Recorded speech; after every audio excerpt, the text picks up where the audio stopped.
आज हमने पढ़ा है वो एक स्टेप जो है इसमें आता है that is known as absorption. अब जो गिज़ा जो है जो कंप्लीट डाइजेशन हो गया यानी एसिमिलेटेड फूड जिसको हम कहते हैं या उसको हम दूसरा नाम कहते हैं बेटा डाइजेस्टेड फूड, वो कैसे हमारे ब्लड में जाता है ये आज हमें पढ़ा है। जो स्मॉल इंटेस्टाइन होते हैं वो होते हैं the small food which is absorbed, वो क्या करते हैं बेटा वो क्रॉस करते हैं the walls of the small intestine and enter into the blood vessel. और ये जो स्मॉल इंटेस्टाइन होते हैं they are lined with blood vessel जिसको हम कहते हैं कैपिलरीज। क्या बोला मैंने, जो स्मॉल इंटेस्टाइन होते हैं इसके पास में यानी इसके साथ क्या होता है बेटा ब्लड वेसल जिसको हम क्या कहते हैं बेटा जिसको हम कैपिलरीज कहते हैं। ठीक है, तो जो स्मॉल इंटेस्टाइन होते हैं they have got infoldings which are called as finger like projections भी हम उनको कहते हैं। They are actually called as the villi. Villi क्या करता है बेटा, they are actually the infoldings जिन्हें फिंगर लाइक प्रोजेक्शंस भी कहते हैं।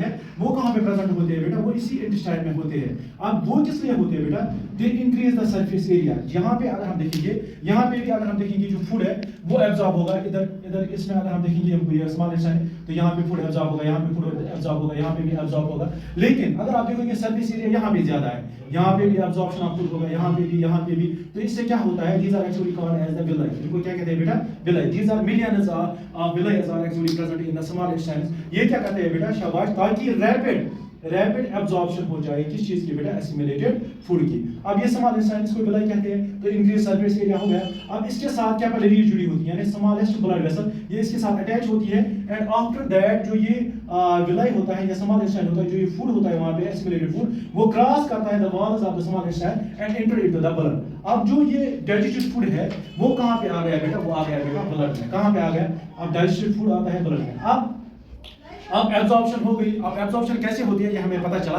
एब्जॉर्प्शन कैसे होती है, ये स्मॉल इंटेस्टाइन में होती है। तो ये भी हम कह सकते हैं कि एब्जॉर्प्शन भी स्मॉल इंटेस्टाइन में होती है। ये कैसे होती है कि एब्जॉर्ब्ड फूड जो है वो क्रॉस करती है वॉल्स ऑफ द शाबाश small intestine and they are actually very very small. वो आसानी से वॉल क्रॉस करते हैं। And after that when they reach in the ये एसिमिलेटेड फूड जब खून में आ जाता है तो फिर क्या हो जाता है, ये एवरी सेल इसको टेक करती है। कैसे, क्योंकि जो ब्लड है ये सर्कुलेट करता रहता है, हर एक सेल के पास जाता है बेटा एसिमिलेटेड फूड।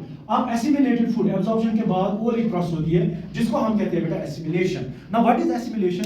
एसिमिलेशन कहते हैं हम बेटा एसिमिलेटेड फूड से यानी जो हमने गिज़ा खाया वो डाइजेस्टेड फूड है उसको हमने क्या करना है बेटा, ब्रेक डाउन करना है विद द हेल्प ऑफ बेटा, अगर हम एरोबिक रेस्पिरेशन करें तो ऑक्सीजन की मदद से, तो वो क्या हो जाता है break down and that very break down is known as oxidation. अब एसिमिलेटेड फूड किसके साथ मिलता है बेटा, इस ब्लड में ऑक्सीजन के साथ। ठीक है, यानी रेस्पिरेशन के जरिए ऑक्सीजन के साथ क्या होता है बेटा, एसिमिलेटेड फूड मिलता है। उसके बाद यहाँ पे प्रोसेस होती है जिसको हम ऑक्सीडेशन कहते हैं। क्या कहते हैं बेटा, ऑक्सीडेशन। नाउ ये जो ग्लूकोज है यानी एसिमिलेटेड फूड ये ब्रेक डाउन हो जाता है और उसके बाद यहाँ से एटीपीज निकलते हैं यानी यहाँ से एनर्जी निकलती है। क्या निकलती है बेटा जी, एनर्जी निकलती है। और वही एनर्जी हम फिर यूटिलाइज करते हैं यानी यूज करते हैं फॉर किसके लिए यूज करते हैं बेटा, ग्रोथ के लिए, रिप्रोडक्शन के लिए, रिपेयर के लिए। ठीक है, तो simply for life processes we use energy, that very energy comes from the assimilated food।